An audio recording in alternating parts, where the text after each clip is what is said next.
ದಾಂಡೇಲಿಯ ಮೃತ್ಯುಂಜಯ ಮಠದಲ್ಲಿ ಶಿವಶರಣರ ಜ್ಞಾನಾಮೃತ ದಾಸೋಹಕ್ಕೆ ಚಾಲನೆ. ದಾಂಡೇಲಿ ನಗರದ ಸಮೀಪದಲ್ಲಿರುವ ಕೋಗಿಲಬನದ ಶ್ರೀ ಮೃತ್ಯುಂಜಯ ಮಠದಲ್ಲಿ ಶ್ರೀ ವೀರಶೈವ ಸೇವಾ ಸಂಘ ಕಮಿಟಿಯ ಆಶ್ರಯದಡಿ ಹಮ್ಮಿಕೊಂಡಿರುವ ಶಿವಶರಣರ ಜ್ಞಾನಾಮೃತ ದಾಸೋಹ ಕಾರ್ಯಕ್ರಮಕ್ಕೆ ಶುಕ್ರವಾರ ಸಂಜೆ 7:30 ಗಂಟೆ ಸುಮಾರಿಗೆ ಚಾಲನೆಯನ್ನು ನೀಡಲಾಯಿತು. ಕಲಬುರಗಿ ಶರಣ ಬಸವೇಶ್ವರ ಪುರಾಣ ಪ್ರವಚನ ಕಾರ್ಯಕ್ರಮಕ್ಕೆ ನಗರದ ವೈದ್ಯರಾದ ಡಾಕ್ಟರ್ ಶೇಖರ್ ಹಂಚಿನಾಳಮಠ್ ಅವರು ಚಾಲನೆಯನ್ನು ನೀಡಿ ಧರ್ಮ ಜಾಗೃತಿ ಹಾಗೂ ವ್ಯಕ್ತಿತ್ವ ವಿಕಸನದ ಜೊತೆಗೆ ಆದರ್ಶ ಸಂಸ್ಕಾರಗಳನ್ನು ಮೈಗೂಡಿಸಿಕೊಳ್ಳಲು ಪ್ರವಚನಗಳು ಅತಿ ಉಪಯುಕ್ತವಾಗಿದೆ ಎಂದು ಹೇಳಿ ಕಾರ್ಯಕ್ರಮಕ್ಕೆ ಶುಭವನ್ನು ಕೋರಿದರು. ಕಾರ್ಯಕ್ರಮದ ಅಧ್ಯಕ್ಷತೆಯನ್ನು ವಹಿಸಿ ಮಾತನಾಡಿದ ಶ್ರೀ ವೀರಶೈವ ಸೇವಾ ಸಂಘ ಕಮಿಟಿಯ ಅಧ್ಯಕ್ಷರಾದ ಬಸವರಾಜ ಕಲ್ಶೆಟ್ಟಿ ಅವರು, ಕಳೆದ ಹಲವಾರು ವರ್ಷಗಳಿಂದ ಶ್ರಾವಣ ತಿಂಗಳಲ್ಲಿ ಶಿವಶರಣರ ಜ್ಞಾನಾಮೃತ ದಾಸೋಹ ಕಾರ್ಯಕ್ರಮವನ್ನು ಶ್ರದ್ಧಾ ಭಕ್ತಿಯಿಂದ ಆಯೋಜಿಸಿಕೊಂಡು ಬರಲಾಗುತ್ತಿದೆ. ಸಮಾಜದ ವಿವಿಧ ಸಂಘ ಸಂಸ್ಥೆಗಳು ಹಾಗೂ ಸಮಾಜ ಬಾಂಧವರು ಈ ಕಾರ್ಯಕ್ರಮದ ಯಶಸ್ಸಿಗೆ ನಿಸ್ವಾರ್ಥತೆಯಿಂದ ಶ್ರಮಿಸುತ್ತಿದ್ದಾರೆ.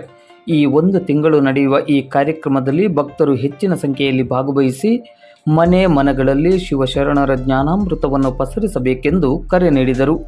ಮುಖ್ಯ ಅತಿಥಿಗಳಾಗಿ ಮೃತ್ಯುಂಜಯ ಮಠದ ಅರ್ಚಕರು ಹಾಗೂ ವೇದಮೂರ್ತಿಗಳಾದ ಶಿವಪುತ್ರಯ್ಯ ಹಿರೇಮಠ್, ಹಿರಿಯರಾದ ಅಶೋಕ್ ಪಾಟೀಲ್, ಅಕ್ಕಮಹಾದೇವಿ ಮಹಿಳಾ ಮಂಡಳದ ಅಧ್ಯಕ್ಷೆ ಪಾರ್ವತಿ ಕುರುಗುಂದ, ಶ್ರೀ ವೀರಶೈವ ಸೇವಾ ಸಂಘದ ಪ್ರಧಾನ ಕಾರ್ಯದರ್ಶಿ ಚಂದ್ರು ಮಾಳಿ, ಪ್ರಮುಖರಾದ ಮಹದೇವಪ್ಪ ಅಂದಕಾರ್, ಪುಂಡಲಿಕ್ ಅಂಕೆನವರ್, ರುದ್ರಪ್ಪ ತೋಟಗೇರ್, ಸಿದ್ದಪ್ಪ ಕುರುಗುಂದ್, ಎಸ್ ಹಿರೇಮಠ್ ಮೊದಲಾದವರು ಭಾಗವಹಿಸಿದ್ದರು.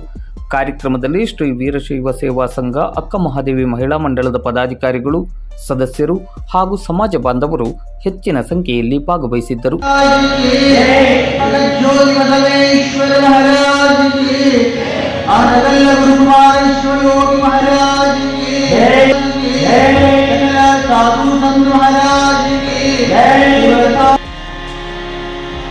ಎಲ್ಲರೂ ದಯಮಾಡಿ ನಿರ್ವಹಣೆ ಮಾಡಬೇಕು. ನೀವು ಬಂದಿದೆ ಇಲ್ಲಂತ ಗೊತ್ತಾಗಬೇಕಾಗ ಸರ್ವ ಕಾರ್ಯಕ್ಕೆ ನಿನ್ನ ನಾಮವೇ ಮೇಲು, ಸರ್ವತಂತ್ರ ಚೇತನವು ತಿಳಿದು ನೋಡಿ. ವೀಣಾಮೃತನ ಶಬ್ದ ಪಾಣಿ ಮುಗಿಯುವಂತೆ ಮಾರ್ಗದಲ್ಲಿ ನೀನು ನುಡಿಸಿದಂತೆ ನಾನು ನುಡಿವೆ. ಸುಲಭವಾಗಿರುವ ಶ್ರೀ ಗುರುವೇ ಕೃಪೆಯಾಗು. ಪಂಚಸೂತ್ರ